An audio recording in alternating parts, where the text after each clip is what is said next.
From Pacifica, this is Democracy Now! Because of the almost unprecedented effort of this coalition, I think we now have an opportunity to send a very clear message that the world is united, that all of us are committed to making sure that we degrade and ultimately destroy not only ISIL, but also the kinds of extremist ideologies that would lead to so much bloodshed. Pentagon officials warn the U.S. military campaign against Islamic State in Syria and Iraq could go on for years. We'll speak with longtime Middle East correspondent Patrick Coburn, author of The Jihadi's Return, ISIS and the New Sunni Uprising. Then to the UN Climate Summit. Today was a great day, a historic day. Never before have so many leaders gathered to commit to action on climate change. I thank every one of you who came to New York with ambition and commitment. More than 120 world leaders gathered in New York, but is the world any closer to a binding deal to cut greenhouse gas emissions? We'll speak with longtime environmental campaigner Bianca Jagger and Assad Rehman of Friends of the Earth. All that and more coming up.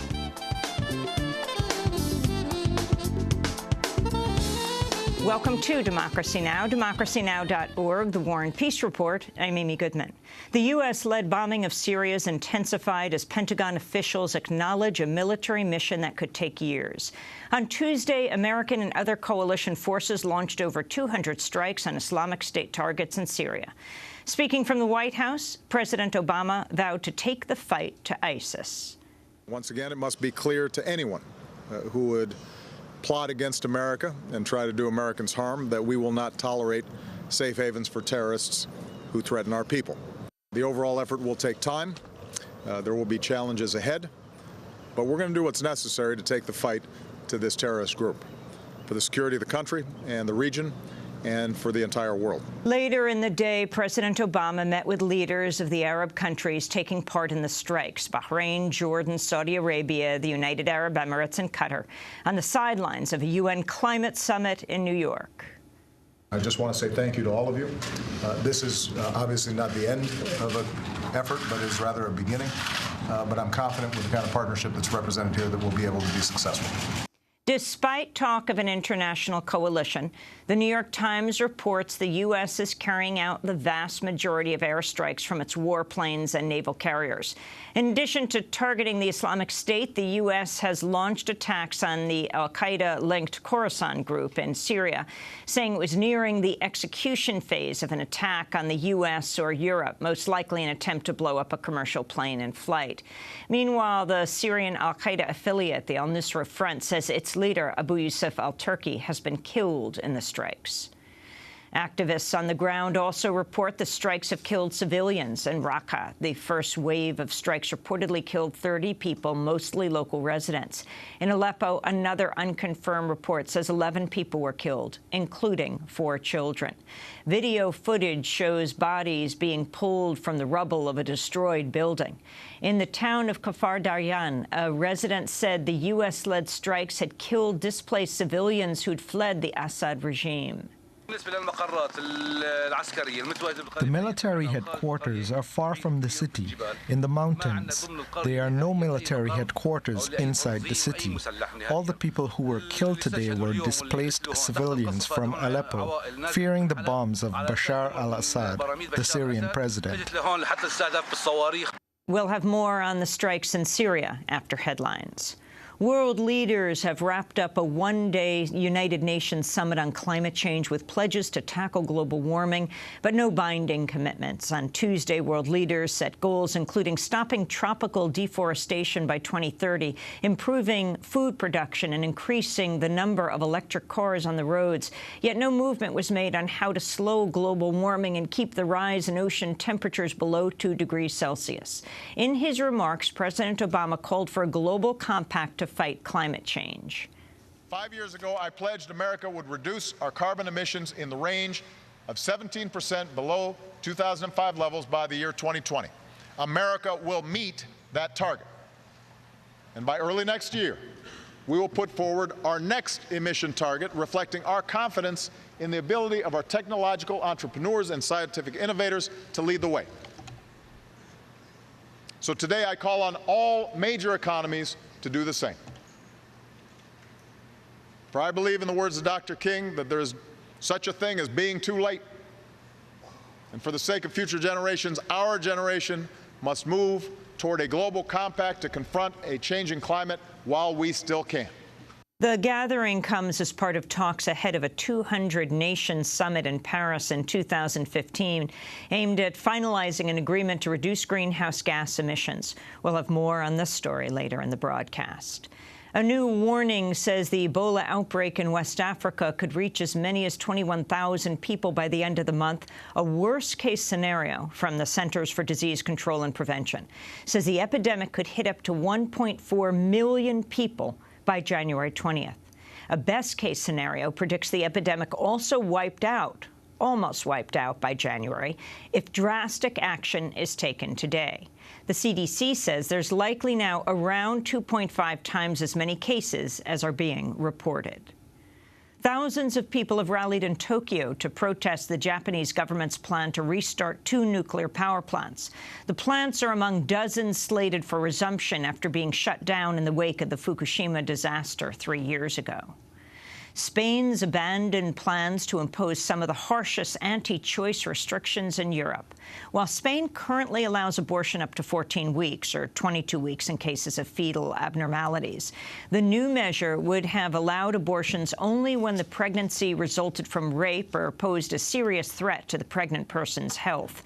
Following mass protests and polls which showed up to 80% of Spaniards opposed the new restrictions, Prime Minister Mariano Rajoy withdrew the proposal on Tuesday. The bill's chief architect, Spain's justice minister, resigned following the move. Rajoy is now vowing to pursue requirements that 16- and 17-year-olds to obtain parental consent before an abortion. Similar restrictions are in place in many U.S. states. Residents of Ferguson, Missouri, have rebuilt a memorial for Michael Brown after it was burned to the ground overnight. The site is just feet away from the main memorial for Brown in the middle of the street where he was shot by police officer Darren Wilson. The cause of the fire is unclear. Protesters marched in Ferguson late Tuesday night after the city council voted to table a proposal for a citizen police review board. At least 3 people were arrested after a clash with police. 3 people have died in a shooting at the postal company UPS in Birmingham, Alabama. Police say the shooter was a former UPS employee who recently lost his job. He opened fire on 2 of his supervisors before turning the gun on himself. Hundreds of Denver area high school students have staged a walkout over an attempt to censor their history curriculum. A right-wing majority on the Jefferson County School Board has pushed extensive changes to AP history courses to promote corporatism and deference to authority. Their proposed changes include the removal of all mentions of civil disobedience from textbooks and materials.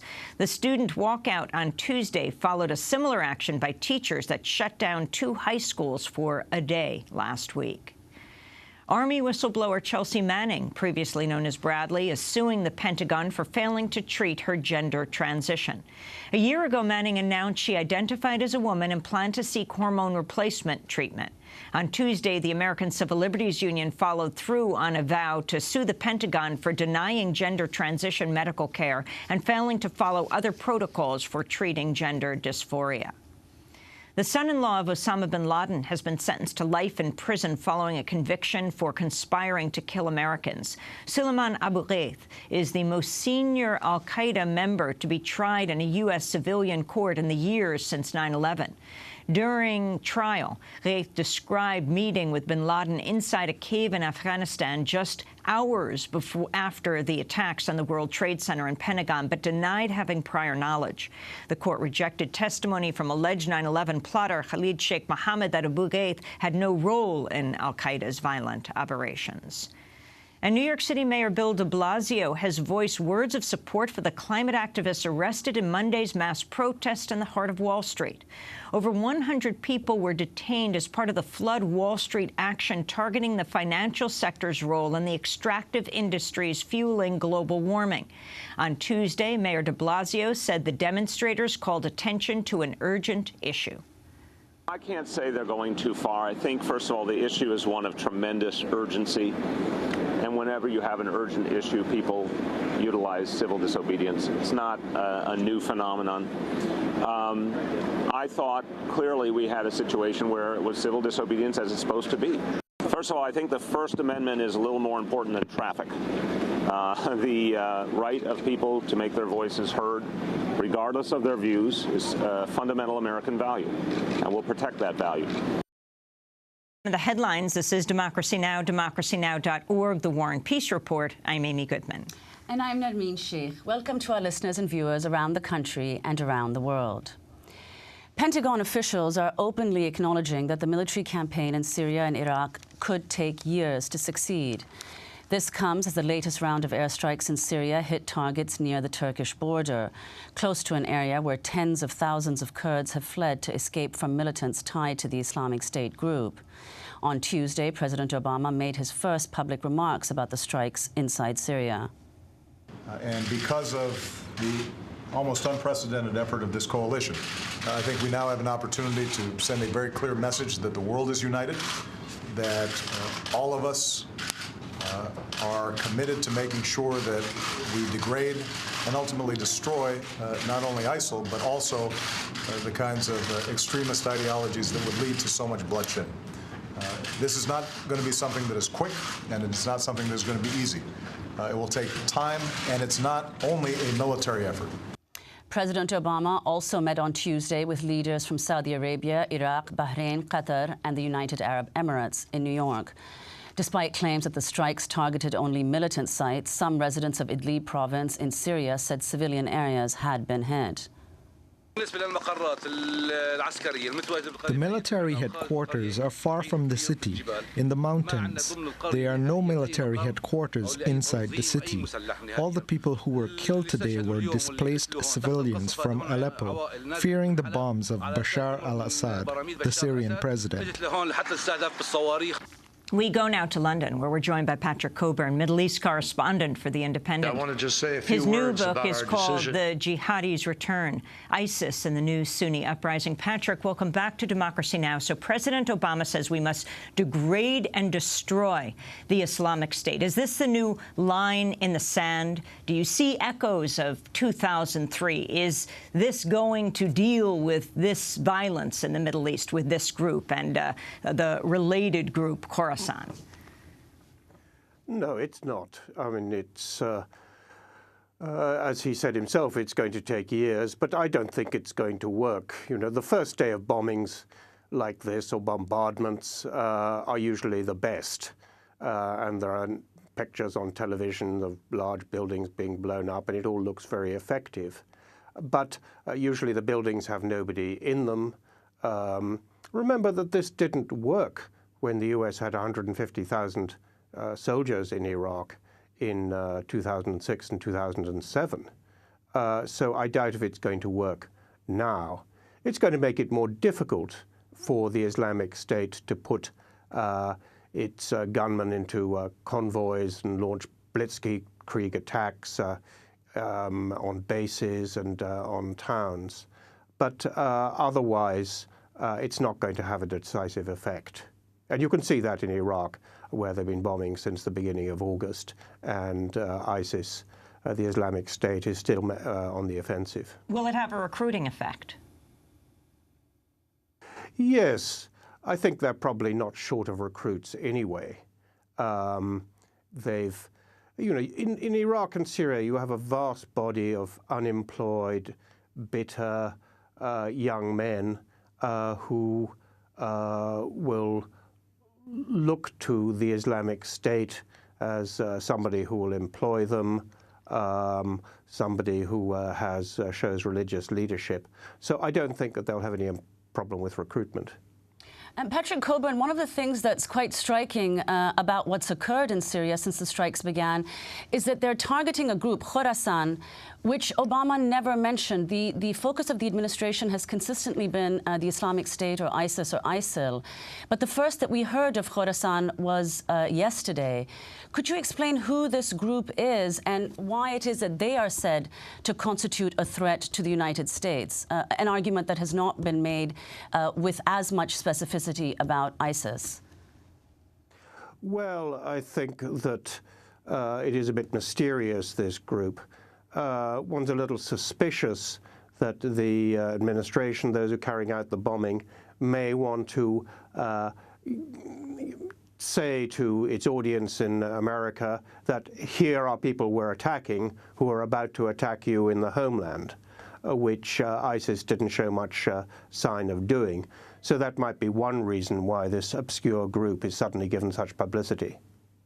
Well, didn't President Obama need this threat to the so-called homeland, that the criticism when he was attacking ISIS was precisely what you just said.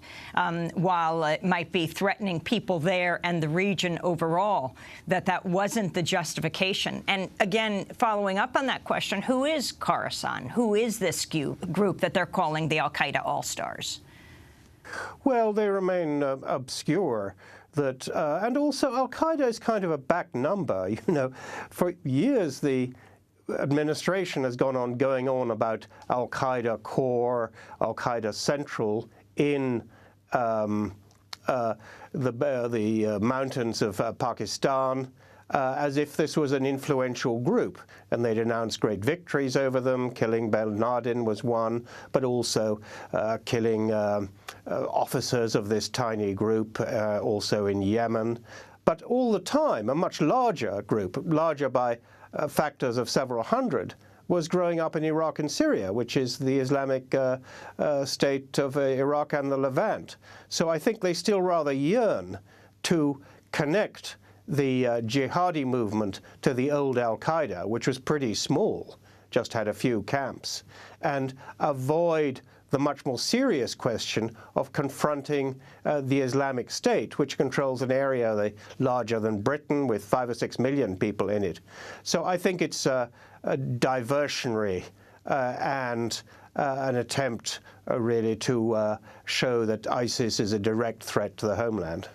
Well, there have even been some reports suggesting that Khorasan is fighting ISIS. I don't know whether that's accurate, but it says that there are some reports that say that the leader of Khorasan had been tasked with fighting ISIS in Syria. Well, he'd have his work cut out. You know, you have Jabhat al-Nusra, which is the official affiliate of al-Qaeda Central, so-called, which was originally set up by ISIS and then broke away from it. But that's been on the retreat. It's lost the whole of eastern Syria to ISIS over the summer. It has some strength in Idlib province and then again in the south near the border with Jordan. But otherwise is very much on the back foot. So I mean, ISIS holds about 1/3 of Syria and about 1/4 of Iraq. So to try to equate some tiny group that suddenly emerges with ISIS, I think is to blur what's really going on. I want to turn to comments made by Secretary of State John Kerry. He met with his Iraqi counterpart Ibrahim al-Jafar and Iraqi President Fuad Massoum on Tuesday. Kerry addressed a joint news conference after the meeting. I want to just say a few words about our decision to conduct strikes against ISIL targets in Syria and also against seasoned al-Qaeda operatives in Syria who are known as the Khorasan Group. We have been very clear from the beginning. We will not allow geography or borders to prevent us from being able to take action against ISIL. And we will not allow them to have a safe haven where they think they can have sanctuary against accountability. We will hold them responsible for their grotesque atrocities. and we will not allow these terrorists to find a safe haven anywhere. That is President Obama's resolve. If left unchecked, ISIL is not only a threat to the stability of Iraq and to the region, but it is a threat to countries elsewhere, including here. That was Secretary of State John Kerry. Patrick Cockburn, could you respond to what he said? And also the argument that you've made repeatedly in your pieces is that ISIS, both in Syria and Iraq, given the opposition to the regimes in both those places, may be viewed as the lesser of two evils. By the Sunni community, certainly it is often regarded as the lesser of two evils. I mean, you know, I have friends in Mosul, which ISIS has controlled for the last 3 months, and they don't like ISIS, but they're truly terrified of the Iraqi army and the Shia militias coming back. The same is true in Syria, in towns north of Aleppo that ISIS control, and in Raqqa, that assuming they're Sunni, of course it's different if you're Christian or another religion. If you're Sunni, then ISIS is difficult to live with, but you stand a better chance of staying alive.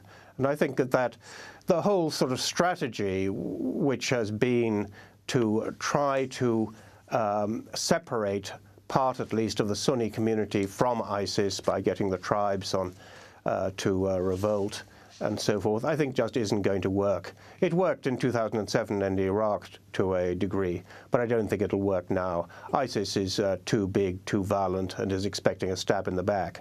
We have to break, but when we come back, Patrick Cockburn, a couple quick questions. Is the U.S. now working with Syria, the country President Obama wanted to bomb or destabilize the government of Syria? Is he now working with that country?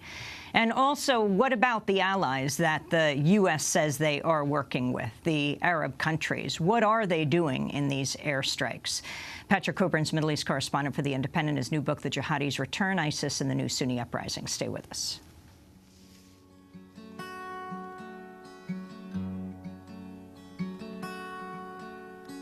Rulers of the nations, as you fuss and fight over who owns this or that and who has the right to design, build, sell and store and fire all the bombs and guns to defend your holy empire. There are children hungry, children sick and dying. There are mothers, fathers, sisters, brothers crying. They're only pawns in your play of power and corruption. Slowly starve them, your new weapon of mass destruction. And prove to me, America, that you care.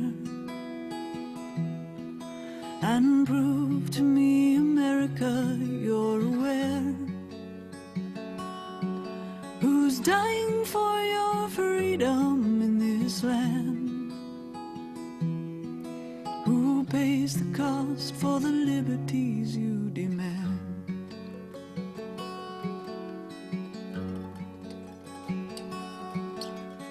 Is it for freedom? Sarah Thompson here on Democracy Now!, democracynow.org, The War and Peace Report. I'm Amy Goodman with Nermeen Sheikh. As we continue our conversation on the U.S. military strikes in Syria and Iraq, I want to turn to comments made by the leader of Hezbollah, Hassan Nasrallah. We are against American military intervention and international coalition in Syria, whether that action is against the regime, as it was about to happen a year or so ago, or against Islamic State or other. It is a matter of principle.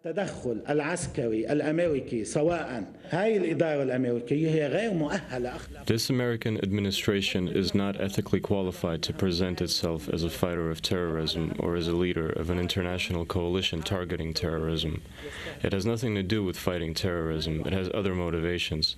This coalition, as Obama declares in all his speeches, is defending American interests.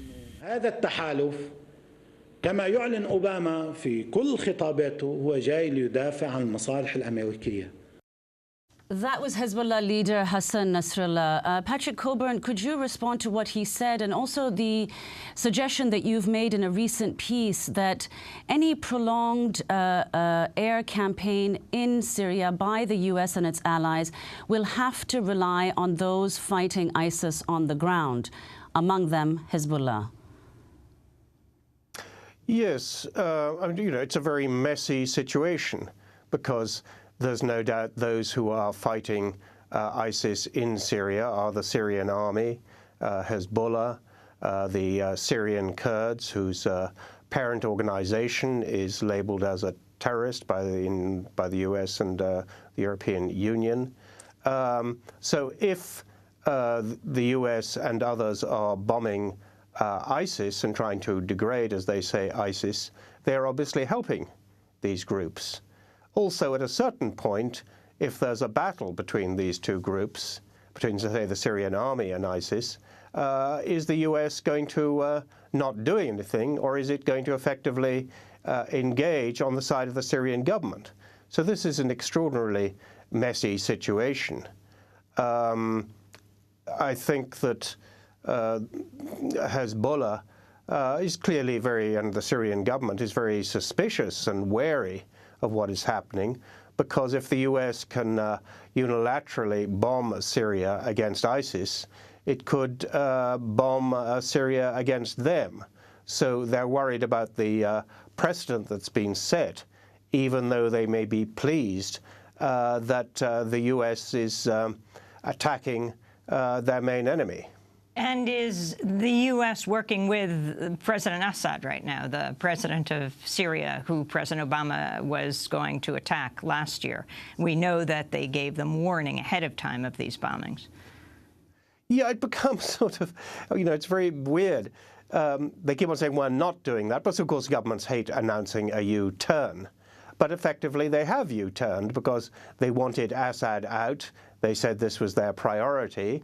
Now their priority is getting rid of ISIS, and ISIS is the main enemy of Assad.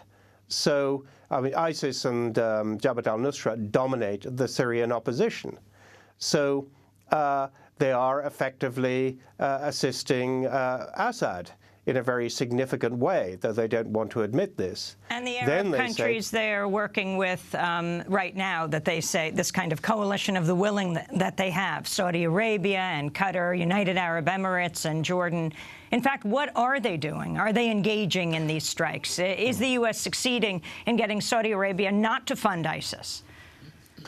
Well, I think so. I think, all the publicity given that these people are joining in, Jordan may have sent some planes, is, I think, to commit them to being against ISIS very publicly and against jihadis in Syria, when in fact, of course, that they played a role, according to all US inquiries, in funding and setting up these jihadi movements over the last 10 years.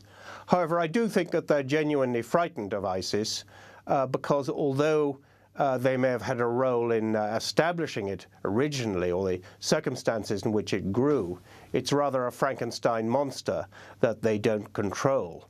So I think they are genuinely opposed to it for their own reasons.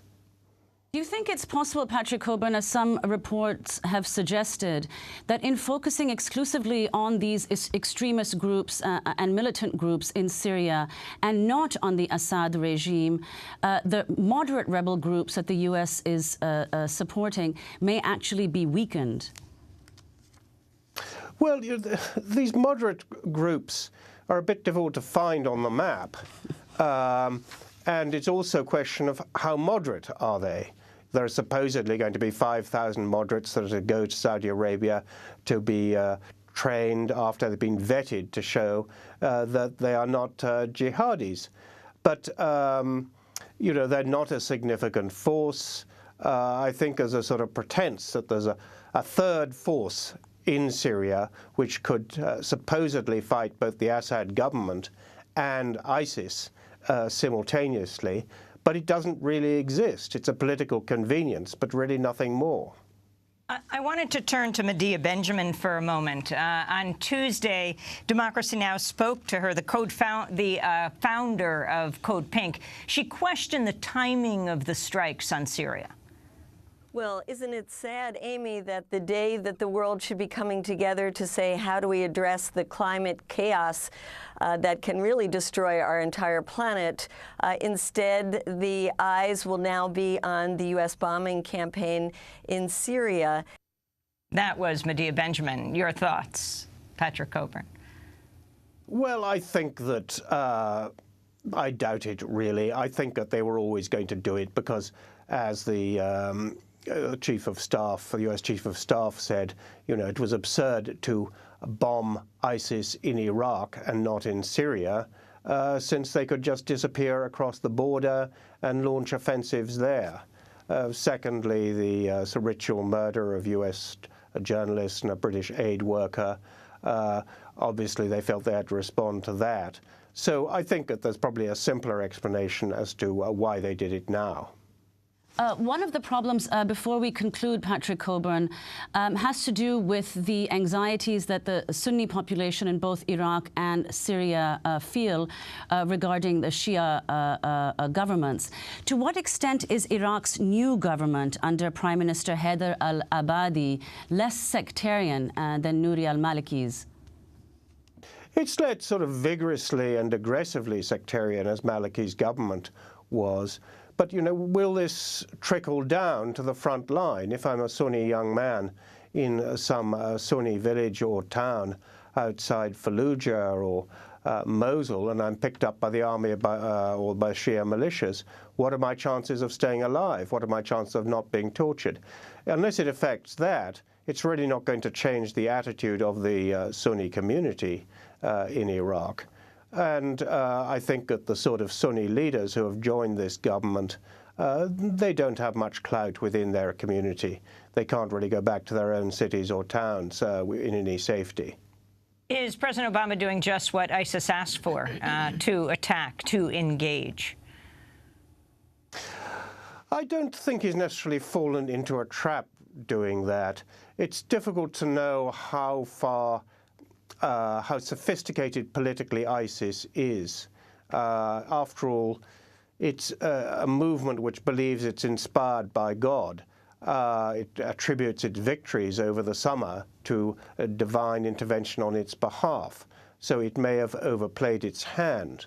On the other hand, it can see the advantage of being the standard bearer of the Muslims, of the Arabs, against what they will describe as crusader intervention. Patrick Coburn, if war was not possible, if it was not an option on the table, how could this be resolved diplomatically? Well, I think that the sort of tremendously messy situation in Syria should be resolved partly by, let's say, organizing a truce between the Assad government, not a political solution, but a truce, and the non-ISIS opposition, so they can both effectively oppose ISIS. I think that would have an enormous effect, and it could also be an enormous benefit if people are able to go back, if the millions of Syrians go back to their cities. I think you have to do things at that level so that there is an effective on-the-ground opposition to ISIS. I think that this present bombing, it looks good for a few days. In some ways, it cramps the style of the ISIS military attacks, but it's not really going to change anything very much. Do you think a truce like that is still possible, given that the airstrikes have begun? Between the non-ISIS groups and Damascus, the Syrian army, yes, I think it is, because it sort of exists de facto in many areas already, that both the Assad government and the opposition, the non-ISIS opposition, are susceptible to pressure from the US, from Iran, from Russia and Saudi Arabia. You'd have to have pressure for this from the outside. but it could be done, definitely. Patrick Coburn, Middle East correspondent for The Independent, his new book, The Jihadis Return ISIS and the New Sunni Uprising. As we turn right now to the historic moment on Sunday, the moment that could change the world or not, depending on whether the march marches on. Nermeen? 2 days after the largest climate change march in history, more than 120 world leaders gathered here in New York for a one-day United Nations Climate Summit. Tuesday's meeting took place ahead of the larger 200 Nations Summit in Paris in 2015, when delegates will attempt to finalize an agreement to reduce greenhouse gas emissions. UN Secretary General Ban Ki-moon hosted Tuesday's summit. Today was a great day, a historic day. Never before have so many leaders gathered to commit to action on climate change. I thank every one of you who came to New York with ambition and commitment. A new coalition of governments, business, finance, multilateral development banks, and civil society leaders announced their commitment to mobilize upwards of $200 billion for financing low-carbon and climate-resilient development. As we work together on the road to Lima and Paris in December 2014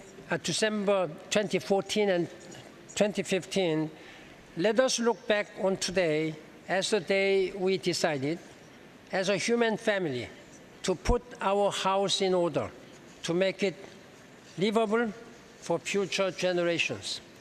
Today's summit has shown that we can rise to the climate challenge. Hollywood actor and environmental activist Leonardo DiCaprio also addressed the UN Summit on Climate Change on Tuesday. He was recently named a United Nations Messenger of Peace. Now must be our moment for action. We need to put a price tag on carbon emissions and eliminate government subsidies for oil, coal, and gas companies. We need to end the free ride that industrial polluters have been given in the name of a free market economy. They do not deserve our tax dollars. They deserve our scrutiny, for the economy itself will die if our ecosystems collapse. This is the most urgent of times and the most urgent of messages. Honored delegates, leaders of the world, I pretend for a living, but you do not. The people made their voices heard on Sunday around the world, and the momentum will not stop. But now it is your turn. The time to answer humankind's greatest challenge is now. We beg of you to face it with courage and honesty. While 120 leaders took part in the UN Climate Summit, the leaders of several key nations, including China, India, and Russia, opted not to attend. President Obama addressed the summit. Because of the almost unprecedented effort of this coalition, I think we now have an opportunity to send a very clear message that the world is united, that all of us are committed to making sure that we degrade and ultimately destroy not only ISIL, but also the kinds of extremist ideologies that would lead to so much bloodshed. We turn back to President Obama. As one of America's governors has said, we are the first generation to feel the impact of climate change and the last generation that can do something about it. So today I am here personally as the leader of the world's largest economy and its second largest emitter to say that we have begun to do something about it. The United States has made ambitious investments in clean energy and ambitious reductions in our carbon emissions. We now harness 3 times as much electricity from the wind and 10 times as much from the sun as we did when I came into office. Within a decade, our cars will go twice as far on a gallon of gas, and already every major automaker offers electric vehicles. We've made unprecedented investments to cut energy waste in our homes and our buildings and our appliances, all of which will save consumers billions of dollars, and we are committed to helping communities build climate-resilient infrastructure. So all told, these advances have helped create jobs, grow our economy, and drive our carbon pollution to its lowest levels in nearly 2 decades, proving that there does not have to be a conflict between a sound environment and strong economic growth. Also on Tuesday, more than 30 countries set a deadline to end deforestation by 2030. But Brazil, which has the largest continuous rainforest in the world, refused to sign on, saying the plan conflicts with its own laws and targets. If successful, the plan could reduce carbon emissions by an estimated 8 billion tons per year, the equivalent of emissions by all of the world's 1 billion cars. For more, we're joined by 2 guests here in New York. Bianca Jagger is with us, the International Union for Conservation of Nature's ambassador for the Bonn Challenge. Their goal to restore 150 million hectares of the world's degraded and deforested lands by 2020. Bianca Jagger joined the People's March Sunday with the Indigenous Bloc. She's also founder and chair of the Bianca Jagger Human Rights Foundation. And Asad Rehman is with us, head of International Climate for Friends of the Earth. We last spoke with him at the UN Climate Summit in Doha in 2012. We welcome you both to Democracy Now! The significance, Asad, of the People's March on Sunday, 400,000 people marching, flooding Wall Street, thousands on Monday, and then the UN People's Summit on Tuesday. Absolutely. I think it's a pivotal moment, an historic moment. Over the last few years, we have seen the climate movement growing again. We see it at the local level in the resistance. We see it to fracking, to oil exploration, to even the solutions in terms of community energy around the world. But this was a moment where we could bring all of those voices together, to express them, to make sure that we were calling for the kind of action that people not only require, but that the planet requires. So it's a beginning and it's a start, but it's a long history. And I think anybody who went on that demonstration could only walk away energized and more committed that the power of lies in our hands and not in that building they're here in New York in the UN Summit. Bianca Jagger, your feelings, you've been working on this issue for years. I feel that we cannot rely upon the leaders of the world. Climate change is the greatest challenge that we are facing in this century. And I feel that the reason why people's attention was galvanized and that people came out in the street, and you saw at least 400,000 people in that march, is that we understand clearly that it's not going to be the leaders of the world who will make the decision to have a globally binding treaty by the time that we have the UNFCCC or the UN Conference on Climate Change, but that unfortunately will have to be us. And that is the reason why I accepted to be the IUCN ambassador for the Bonn Challenge. And what is the Bonn Challenge? The Bonn Challenge is the largest commitment for restoration of land in the world. It's the objective is 150 million hectares of land by 2020 and 350 by 2030.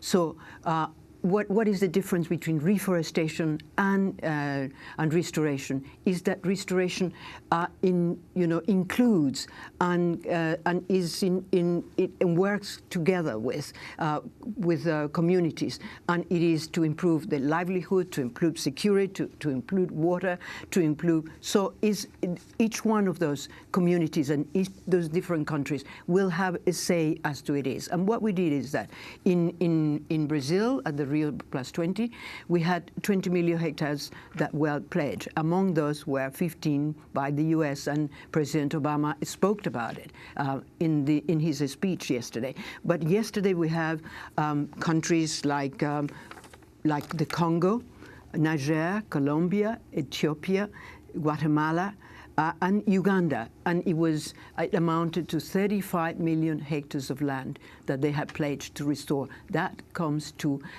55 million hectares of land that we already have the pledge. Now, if we are able to achieve the 150 million hectares of land, restore that land, what it will amount to is we will remove 1 billion tons of carbon from the atmosphere, which will reduce the emission gap by 11 to 17%. That is enormous. But what is really important to understand about restoration, because a lot of people understand what is reforestation but don't understand what is restoration, is that it is working together with communities, with the people. They are the ones that are being consulted as to how they want to do it. And you were asking about, for example, Brazil. Even though the government has not done, that is in the Rio Plus 20 we had the Mata Atlantica of Brazil that made a pledge, and it is a combination of government, business, and private sector. So it's not only governments that can make a pledge. You can have a pledge as well by landowners and by business and people who are owners of land. And I think that it is a hope, because we cannot really rely upon leaders to do what is necessary. I don't believe anymore that they have the will to do what is necessary to prevent catastrophic climate change. Therefore, we need initiatives like the initiative of the Bond Challenge. And by the way, a hectare is about 2.5 acres. And Bianca Jagger, could you explain how it is that the Bond Challenge will feed into, if at all, whatever possible UN climate agreement might be reached, and specifically on this question of restoration? Well, I don't know how it will. It will, of course, because it had to do with the reduction of CO2 emissions, but it is an initiative that is outside of the UN agreement. It may be that by the time we come to Paris, it will be part of it. But it is an initiative that... Does the IUCN not work with the UN on Yes, these of course questions? it works. In fact, let me maybe explain a little bit about how it came about. It was in Bonn, and it was a meeting of governments, of civil society, of grassroots organization, of business.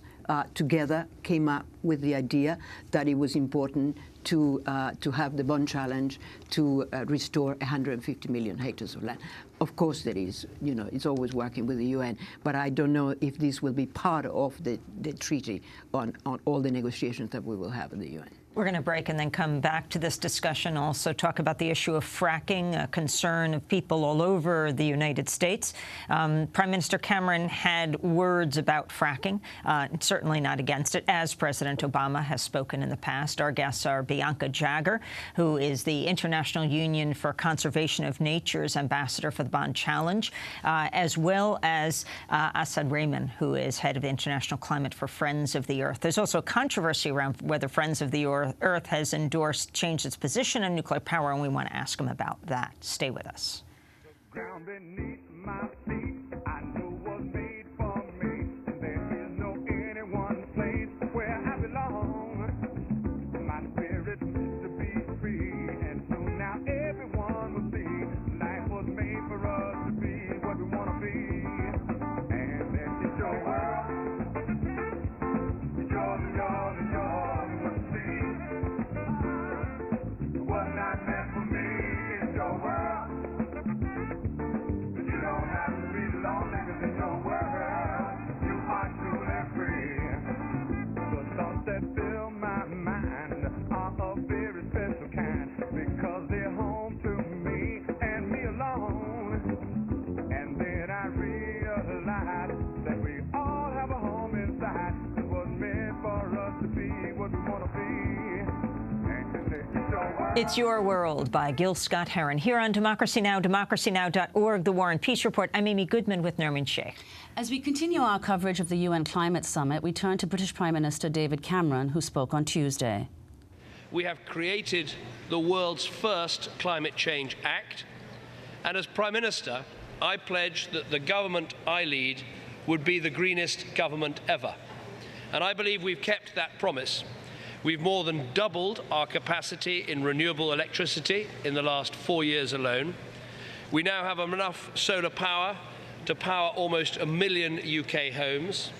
We have the world's leading financial centre in carbon trading. And we have established the world's first green investment bank. We've invested £1 billion, $1.5 billion in carbon capture and storage, and we've said no to any new coal without carbon capture and storage. We're investing in all forms of lower carbon energy, including shale gas and nuclear, with the first new nuclear plant coming on stream for a generation. Now, as a result of all that we are doing, we are on track to cut emissions by 80% by 2050. In his address, British Prime Minister David Cameron also called for technologies like fracking and nuclear energy to reduce the dependence on fossil fuels. So, Asad Rahman, Friends of the Earth, could you respond to what Prime Minister David Cameron had to say? Well, David Cameron's speech, like many other speeches made in the UN, was very high on rhetoric, but very low in terms of actual real ambition. To have a Prime Minister come to here to make a statement on the climate summit when we know what the science is telling us. We know from our own realities, from our own experiences now, when we look at the impacts around the world that are happening. We know 80% of fossil fuels, of known fossil fuels, have to be kept in the ground if we want to keep temperatures well below 2 degrees or at 1.5. For a government then to give a green light to unconventional gas, oil exploration, I think is not only criminal. I mean, it is like selling cigarettes in a cancer hospital. It's at that kind of level. And so what we have argued and very involved at a grassroots level in the UK, like many other places around the world, is mobilising people to say no to fracking.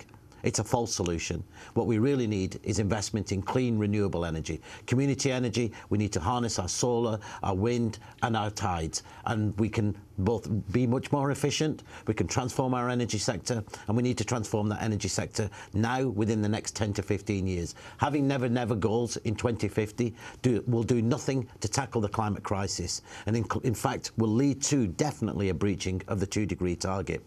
So our message to David Cameron, who claimed that he was leading the greenest government, when last week MPs in the British Parliament gave him a red card for the greenest government. For a Prime Minister who came here, who talked about and lectured governments about tax subsidies to dirty energy corporations, when his government is giving over $2 billion in tax subsidies to fracking and oil exploration, I think is deeply hypocritical. And what we should have come here is real concrete demands in terms of and commitments to energy efficiency, to renewable energy, and to the ambitious kind of targets that are required to keep temperatures well below 2 degrees. Bianca Jagger, this issue of fracking, Prime Minister David Cameron is not alone. President Obama has talked about it as a means to energy self-sufficiency in the United States. What is shocking to me is that Prime Minister David Cameron has, in an advisory position, the head of one of the most important fracking companies in the UK. He has come out openly to support fracking, despite the fact that we have, very conclusive evidence, scientific evidence, that it is affecting people's water, the environment, their health. How is it possible that we can continue to have governments and presidents and prime ministers who are advocating fracking when we know that it is in violations of people's rights and that it will affect their lives and their health? The Bianca Jagger Human Rights Foundation is going to put out a report calling for an assessment of the effect that it will have on people's human rights in the UK.